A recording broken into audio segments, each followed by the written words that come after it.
Ladies and gentlemen, welcome to the ServiceMonster Podcast. My name is Joe Kowalski, and I am your host today. Today, we're going to talk about some sales chops. Bring in Javi, our main sales guy here. And, man, we could talk about that for infinitum. Yeah, I've heard you and Javi talk for infinity at the end of the day. We could just grab one little thing and just go. But I'll try to keep us relevant to stuff that, they'll use. I'm sure Javi's already taken this angle, so he's big on the it's about them, not us train. Right. So we'll be bringing him in momentarily, but first let's take care of some housekeeping. Adam, where are we at? Well, we have an update on the horizon, but I think I'm going to wait for that for next week because I don't want to give out too soon. Yeah, exactly. So I think we'll just kind of dive right into SMUG.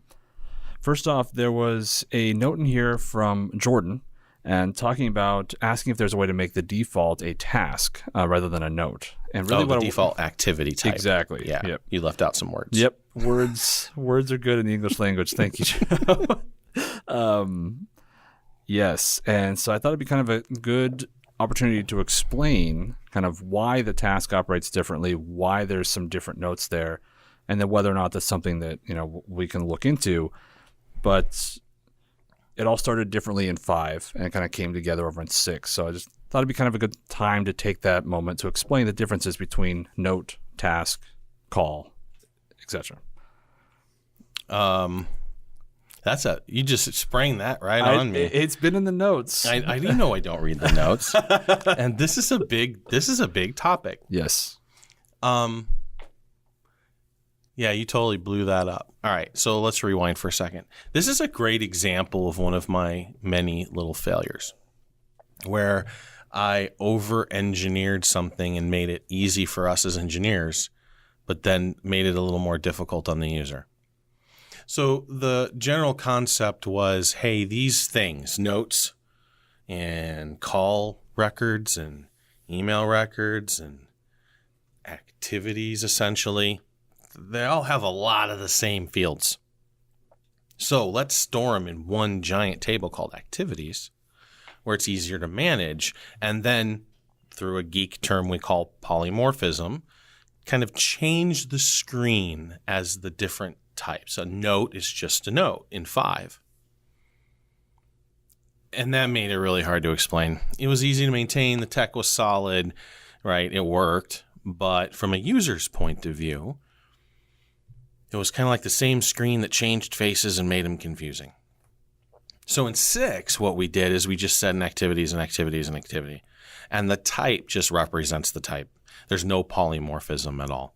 So you can actually put a note on the schedule. Fine. Why not? What's the difference between a note and an activity or a task or whatever the different types we have? There's really not much to it. It's a categorization. It's a reporting mechanism. It gives you an idea of what happened or is going to happen. You mark the note essentially as a call. So you can think about it all as note, and then we're giving it a little different flavor. So now I understand what he means by most of the time I do task, not note, because that means something from a process point of view to his company. And I can sympathize with that. One thing that I would like to start doing is making things sticky. So when you open a note, if you change it to activity and you make all your changes and you hit save, the next time you open a note, maybe that's one of those fields that now it's stated as activity. Oh, that's interesting, because then you can enter in a bunch of calls at one time, a bunch of activities at one time. And I mean, if you need to change it, you need to change it. Your luck of it being on the right one is 1 out of, 3 or 4? Yeah. So things like that. I want to make things like that more sticky. Certain fields make sense, like a BCC field on an email list makes sense. That should be sticky. Like not just a setting somewhere. That's nice because then you can go set it up. But I mean, it remembers. It helps you out. So we need to do more of that.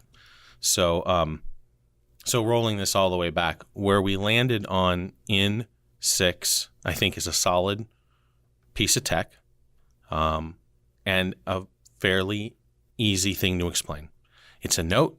That type just gives it a flavor and helps you in your business process. There is one extra thing, though. and that's with the technician app.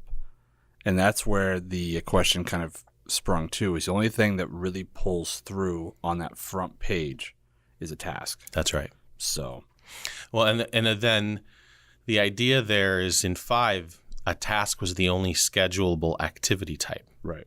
But when we took it as it was all the same thing, in 6, that means anything could be scheduled. So then the question becomes, do you want more than a task to show up on the schedule within Technician?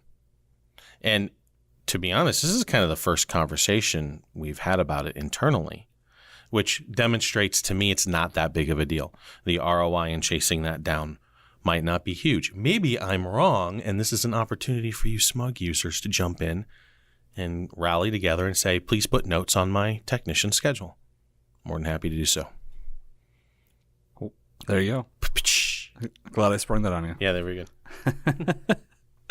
So the next one came through from Bruno, that you actually responded to this one in SMUG itself, but he's asking about export drip campaigns. And while the whole process might be best to just show a video link, we don't have to obviously explain the whole thing, but I think it'd just be one of those things that, we could briefly just kind of explain what an export campaign is, what it's for, and how the drip campaign kind of uses that process. So let's talk about it from a business point of view. So let's say I get talked into doing a fax campaign from a third-party company, where I'm just going to send out faxes to commercial accounts, right? Well, I can set up a campaign that will then export a file. It's what's known as a CSV. It opens in Excel. It's a spreadsheet format. It represents raw data for your accounts that match the query or the filter or whatever the output was from. And that allows you to send that file to a third party and have them then load up the call script, load up the direct mail campaign, print the labels for the postcards, what other third-party tasks you might do. Email lists, right? If you're using, let's say, you're using MailChimp or Vertical Response or Constant Contact as your email provider, you would use these to keep your separate lists updated within there. So the CRM actually divides the lists up, keeps your current clients current, and then you just keep your lists updated that way. And then you can go backwards, although that's not as easy. I won't even get into that can of worms. Sorry, I said anything. Yeah, I think it might be best if we just have a quick video or article thing there. But Bruno, if you or anyone else is curious, the main kind of change there is the file itself won't show up on the drip campaign screen. It's going to show up where the transaction happens on the campaign screen. Are we emailing notification when it runs? I think it does, but it's been a while since I've actually run one. Okay. So can we check that and make sure that that's working correctly? Because ideally what it should do is you should come in the morning to your email and it should have some attachments so you can print out your labels and stuff, stamp and seal before you get on with your day. The way you don't have to dig down. Yeah, either that or use Fill My Schedule. And then we do all that crap for you. Yeah. The next one comes from Kevin, talking about texting that invoice URL, that there was a bug going on. And I really just wanted to kind of mention that this is going to be fixed in that release. Right. So the release is coming up. Text. Notification goes out, provides link to pay your invoice online. It's showing up with the link works, but it's showing up with some HTML around it. Yep. And that release it's going in this next release, which should be released next week. Yeah, it's either going to be next week or the week after, but that's where. Yeah. There's some big things in there. Yeah. And some big things that are hidden that only we will be able to see so we can play with them in production and make sure they look cool. Very cool. That's right. And we will not be giving those links out, so don't even try. Oh my gosh, you're going to get emailed. That's happening.